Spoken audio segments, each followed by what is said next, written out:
about what role do you see community-based organizations play in collaborating with the city in delivering services to young people, and how would you bring them into the process? Historically in Oakland, our community-based organizations have been one of the strongest places from which some of the most important and innovative programs have come.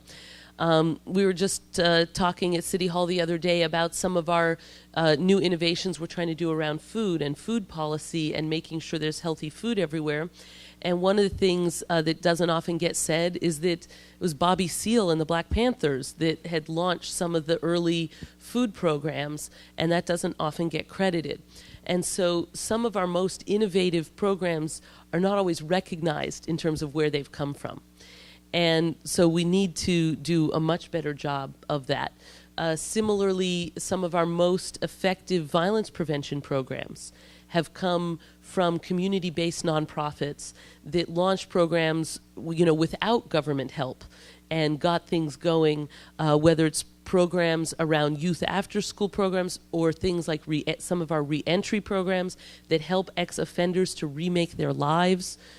So we have got a long history of some of the most important innovation actually coming from outside of government, coming from the grassroots, from the nonprofits, and from the community-based organizations.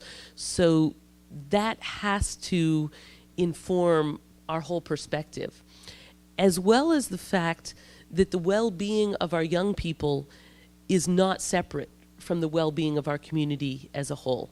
So making sure that there is job access, making sure that there's access to healthy food in all of our neighborhoods. I mean, we have neighborhoods that lack grocery stores. We need to have farmers markets available everywhere, and community gardens and urban agriculture, which is another great growth sector, both for education and for job growth.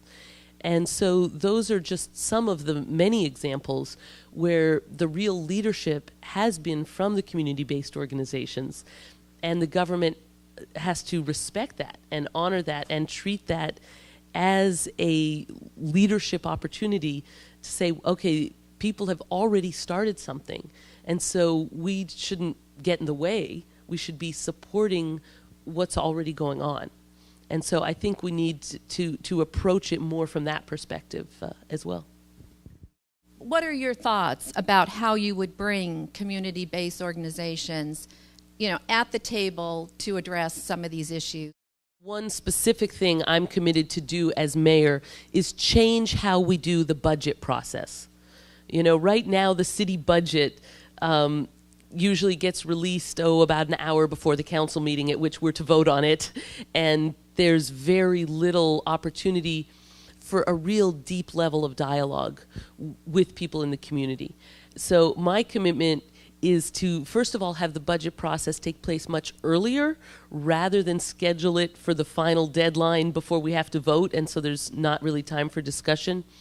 But to have community collaboration meetings at the beginning of the process rather than at the end of the process, so that people in the community who are working on these innovative programs can give input and feedback into the city budget process early enough that that input can actually be taken and incorporated.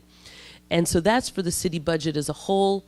I know with Measure Y and OFCY, there already is some amount of community input, but I think that can be further strengthened and bring that in earlier into the process in terms of setting the priorities and the criteria in the funding, and making sure that people doing the work in the community are at the table at the beginning of the process, as opposed to, showing up at the meeting after it's been written to say, why didn't you include this or that? So those are a couple of specifics in terms of how we actually procedurally handle our funding processes so that the community input takes place from the beginning. The other thing that I would do is convene regular meetings with groups like this one to come back and do things like this again, so that when new ideas come up or new problems arise, that we start addressing them early on and through a community collaboration, and not wait till something bubbles up to a crisis point before we start working together on it. Thank you. How would your administration structure children and youth service functions into a unified team and craft comprehensive policies and programs for young people and their families? Is there a way that you're thinking of we could bring an integrative kind of comprehensive approach to youth and family services in Oakland? There's an old story that's told about the two people were fighting over who gets the lemon. And said, I need the lemon because, I'm trying to make this dish. And they said, well, I need the lemon because I'm trying to make lemonade. And then it turned out that one needed the lemon zest, off the outside lemon, one needed the lemon juice. And so it was actually possible that everybody could have what they need. And I believe that we have situations where we're not always harnessing that, but we could be. So we have programs where they've got the personnel to do the program, but they don't have a space. And then we may have OUSD or Oakland Parks and Rec might have a space, but not have enough funding for the personnel. And so actually by making sure that we're doing advanced planning, not just waiting till the end and folks have to show up to the council meeting and speak for their 1 minute, but doing it ahead of time. We know that well. But yes. And I've been on both sides of that table, but I am familiar with the problem of let's solve a deep, long-term societal problem with 1 minute to speak problem, right? And so I think there actually are a lot more opportunities where we could be looking at, okay, well, either OUSD or Oakland Parks and Rec might have the physical space, but might not have enough funding for the personnel, and that could be partnered with a community-based organization, including through OFCY funding, where you could then really have a win-win, where you could combine the infrastructure and the personnel. There's some great examples going on, for example, around community gardens that could really be expanding, where the parks might have the land that could be used, but then it's a community-based organization that has the people to do it. And so I think that there are more opportunities like that we haven't yet harnessed, where actually the different parts that the different pieces bring, that both the community pieces and the various agencies bring, if they're harnessed right, you actually end up with a larger pie at the end. So I guess if someone gives you lemons, make lemon meringue pie. But we've got organizations that want to do programming, but they don't have space. And then we have agencies that have space and not enough money for programming. And so I do think if we're strategic about that, we could actually structure it so that you end up actually getting more bang for your buck and not less. Would your administration fully support OFCY? Would you fight efforts to reduce OFCY funding and efforts to repeal Measure D? We absolutely have to support our children and youth programs, absolutely. And these are long-term investments. And one of the things that I think perhaps gets missed is the way that an investment now can benefit us in the future. And when we help our young people now to have a healthy opportunity to learn and succeed, that is going to pay off tenfold going forward. And so that has to be taken into consideration in our decision making. And I am certainly aware of the fact that the city budget is in trouble. And the city budget has been headed for this trouble for some time. And there have been decades of unfunded promises made that have been passed on now, that we're now dealing with, as well as a nationwide downturn. So, it's not a shock that there's a citywide budget crisis, but we have to look at ways that we fund programs that are going to actually make things get better. I don't want to just throw up our hands and say, well, it's a downturn, so who cares about the future? We actually need to build for our future. And so one of the questions is also, how are we going to manage to provide increased funding? Because obviously when you have a fund that's based on a percentage of the budget and the budget's going down, right, then something that's based on a percentage of the budget goes down, right? So the question is then, given the budget crisis, what are some other strategies we can do as well? And I really believe in looking also at innovative ways to bring in new resources. Michelle Obama is pushing this nationwide effort around healthy food and programming around that. I believe that is a source that we can tap into to strengthen our youth programming. There's certain funds from the Department of Justice that we've recently been pursuing to help strengthen some of these programs.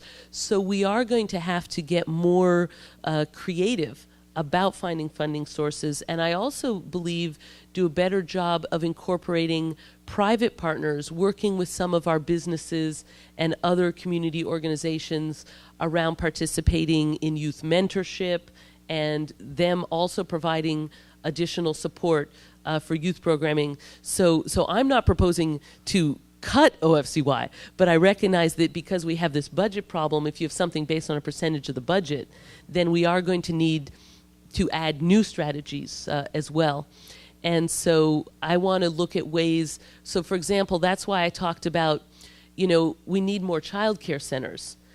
And so I'm looking at innovative ways to tap transit village money to support child care centers. There's talk about new federal money for truancy prevention. That's now, again, a source to tap for some of these youth programs. And so we're going to have to continue to work together with some of those innovative strategies to help fund our programs. But what I'm asking specifically is your support. Would you repeal it? No. Okay. All right. Okay. All right. How can we jointly develop new funding and other resources?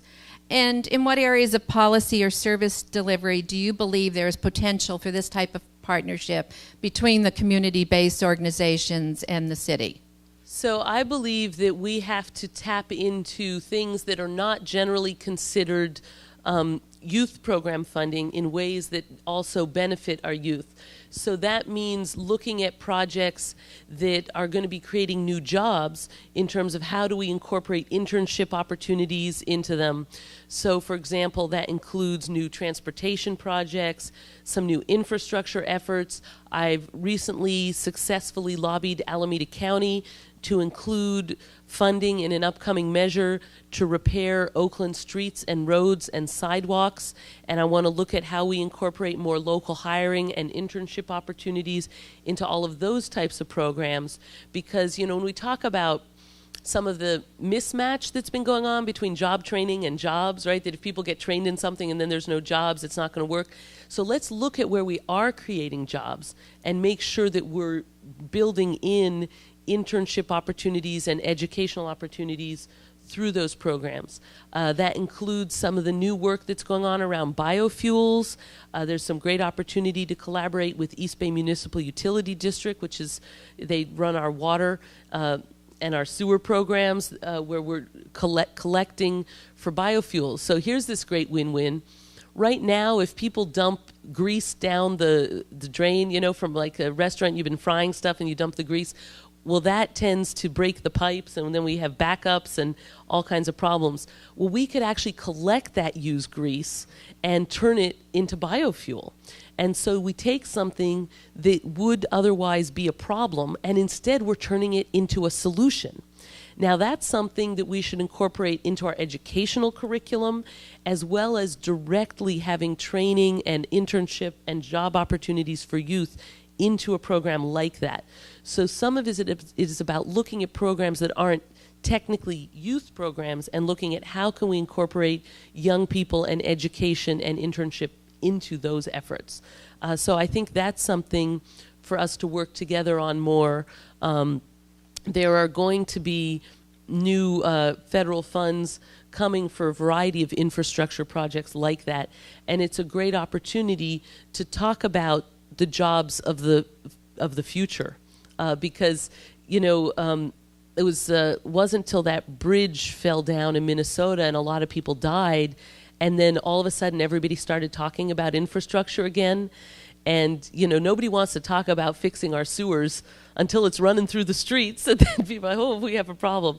But there is going to be in the next 10 years a huge amount of need of infrastructure repair and upgrading. And those are real jobs. Those are living wage quality jobs that are here. And so that's really something for us to harness locally as well.